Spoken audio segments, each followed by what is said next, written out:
Hello everybody, Jardian here, finally doing my long-awaited longsword review. And which one did I get? Well, this is the Bosworth Longsword by Windlass. It's part of their new Battlecry line, and I haven't seen anybody else do an official review of this. So, here it is. I'm going to do some close-ups pretty soon, and what I'm going to say right off the bat is it is a nice weapon. Let's get to the better shots. Alrighty, this thing is 47 inches in total. You can see the blade has a wonderful blued finish on it. It looks nice and worn. It has good detail on the blackened section. It has that beautiful silver edge along the whole thing that really complements it. Here to the guard, you see it has a nice minimalist guard, slightly upswept, which I love, and the ringed leather-wrapped handle, which also looks wonderful. It has the stitching on one side of it here, and it's moderately well done. It's not perfect, but it looks very sturdy at least. And then you have the pommel, which I didn't even pay attention to when I bought it, but it is absolutely beautiful. I mean, it's just fantastic. It's so medieval, and it's very comfortable when your hand goes down to it. And now to the scabbard. It is a scabbard because it's like leather wrapped. It's fully flexible. There's no wood in there or anything. This is very well done. As you can see, it has this like bolt through it. This part's all metal naturally. And it has this, which I believe is called a frog. Please forgive me if that's incorrect. And these are set up, of course, so you can wear it around yourself, however you want, really. I won't be doing that, but it's still nice that they made this. It's very well done leather. There's nothing cheesy about any of this. And it's a very nice scabbard in general. Don't mind, I didn't take that off yet. Okay, I was going to say this at the end of the video, but I just want to add very quickly before I start. The sharpness of this thing is not great. And as such, I'm just going to be trying these easier milk jugs, and on tougher things, I'm going to just do some thrusts. This is a pretty thrust-centric longsword, as you can see the taper. But I just wanted to get that out of the way up front. That not going to be too impressive, but I am going to do my best. This is out of the package.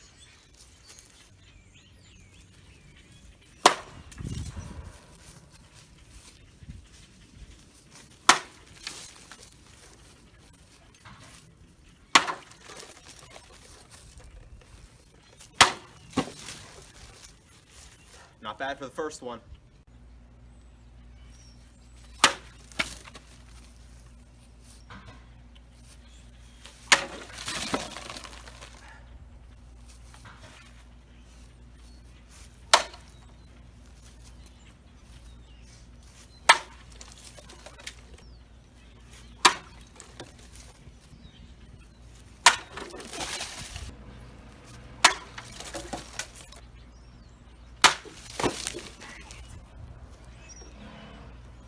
Oh, almost got through it there.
It does do very well in the thrust.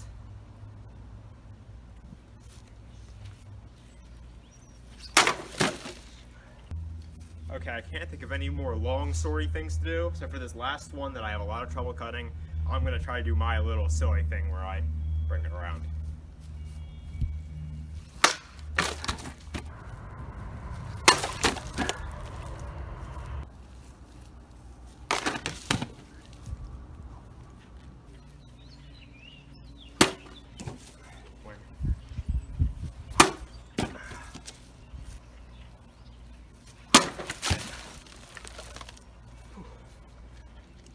Seeing how tough these are, I'm amazed I even tore through it like that.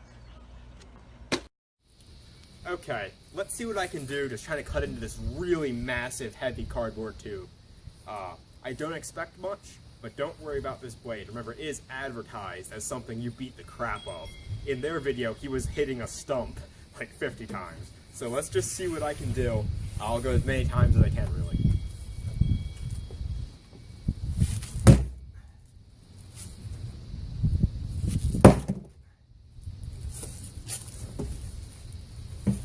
Okay, so far, very slight cuts, no chopping in yet like I would have wanted. I'll try a little lower.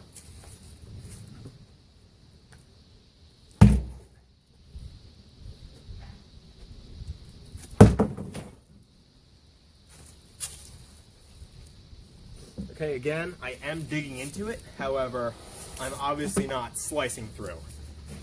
It's clear that the edge is just kind of biting into it, but it's not, doesn't really have any power behind it. Well, I guess power is not the problem, I should say, because I'm clearly hitting it hard enough. It's just not sharp enough.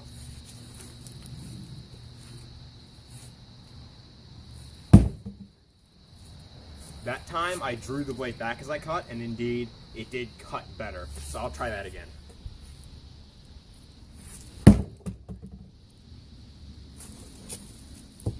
Yeah, not bad. I'll show you these close up in just a moment. Let's see what else I can do real quick.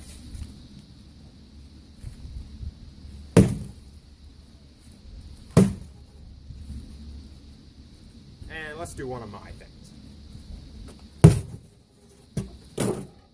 Yeah, I guess that went just about as well as I'd expect. Let's show you these cuts. So here you can see my cuts. You can see they're really not impressive as I started. I hit them hard and it drove the edge in, but it really didn't slice anything. And as we move down, I hit it really hard here. Again, it just dented it. Ironically, the best thing that cut it were my lower guard, slightly upward strikes, which I thought had low power. However, they clearly dug in the most. Okay, now I know what you wanted to see were those cuts, and it wasn't that great considering the edge of the sword, I think, but honestly, that's to be expected. I mean, this is seriously really thick cardboard, it's like layers and layers. So while I've still got it, I figure I'll do it through a few thrusts. This is, like I said, a thrusting designated longsword.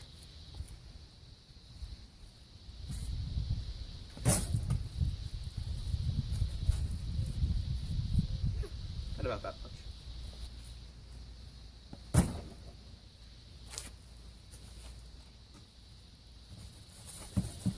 Brilliant. Yeah, that's pretty good.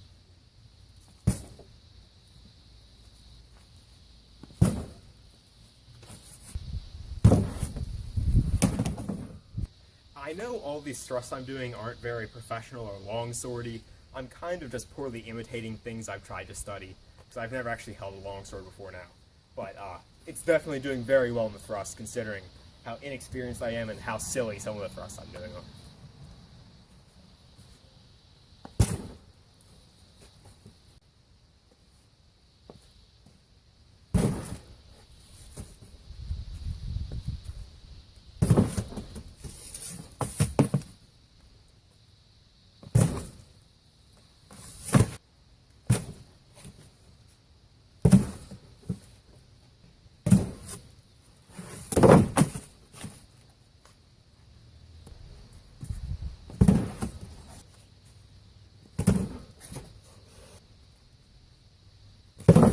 Hey, this thing is so beat up at this point that it's just kind of sad. I think you get the point.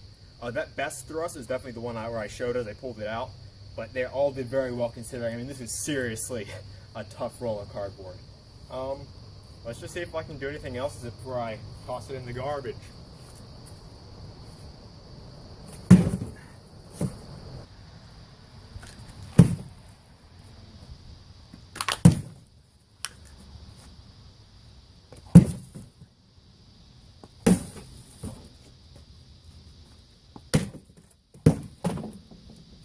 Okay, I don't think I'm going to do more than that. Now, I don't think there's much more I can do here. I mean, that was pretty fun. I really like this sword, and I'm sure if I took the time to sharpen it, it would perform very well. I'm going to talk about it a little more in detail soon, but thank you for watching the cut so far. Now I guess let's get to my real review. Hello everyone, now it's time for me to actually do the review part of the review. I'm actually going to tell you what I think about this after using it, and my thoughts in general, I suppose. Sheath is still probably one of the strongest points. Very well done. Sorry, it's a scabbard. Now this is 47 inches, and when I was getting this, I thought that'd be pretty long. But I mean, if you think about it, it is just 7 inches over the average katana, and it really doesn't feel too long when you hold it. In fact, it feels pretty short. When I first got it, I just thought it would be longer for some reason. However, the range is sufficient. I never felt like it had to be longer for me to use it. The blade has a wonderful shape. I'm sorry I haven't studied Oakshot's typography of longswords recently, but this is one of my favorite types. It's the same type as the cold steel Italian longsword, and it's just strongly tapered, very good for thrusting, but not terrible at cutting either. And when I was looking for a longsword, I'm edgy, so it was either going to be this or the cold steel man-at-arms. They're pretty much the same, but $100 different. However, I can just tell right away, well, one, this does not have the cold steel rattle. Everything is very tight on this. I am extremely impressed in how well they did, considering it's a budget longsword. It is on a sale right now at Cult of Athena for $265. That is a killer deal. You should go get it. The guard is amazing. Someone said there was a gap between the blade and the guard. However, on mine, that is filled with something. It's kind of liquidish. It's not really just grease, but there's no noticeable gap on mine, really. It's very well fitted. I do like my gargoyle. It's very well fitted. Everything about it is great. It's nice and flexible. No issues there. The handle feels wonderful. It is ovular, so you have a great grip. Edge alignment's not a problem when you're using this. To speak a moment about the pommel, I misspoke in the beginning of this video where I said that this is comfortable when it goes down. I am rescinding that statement because when I started using it on some of the more proper cuts that I did, where you tighten up the grip, bring it a little forward as you swing, this actually hurt my left hand pretty bad on about 4 cuts for some reason. I don't know if it's because it sticks out so much on these, but I mean, my hand was really sore after those. It's not a problem in all of them though. It's definitely not a bad pommel. It's really nice and solid. The aesthetic, as you can see, is, well, if you like it, you like it. I love it so much.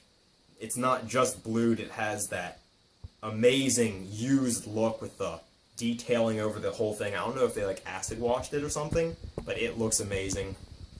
The sharpness is my only real complaint. Now, Windlass does not usually sharpen their things anyway, but this is listed as sharp on Cult of Athena. I'm not going to even bother showing you the paper test because none of this blade can pass the paper test. It can't dig into and slice the paper. It really struggles with that. However, you can just sharpen it. That's not like a big deal or anything. Just take an AccuSharp or a whetstone.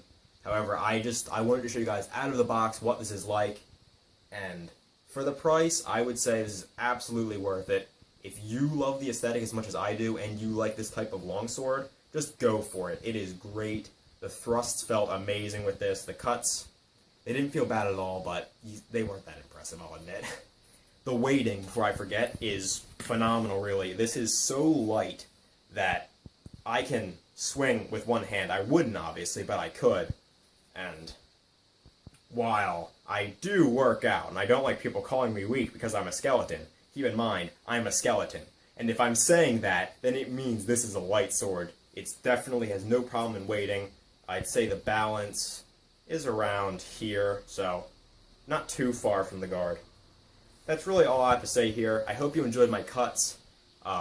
Feel free to make fun of me for how silly I look doing some of those longsword things.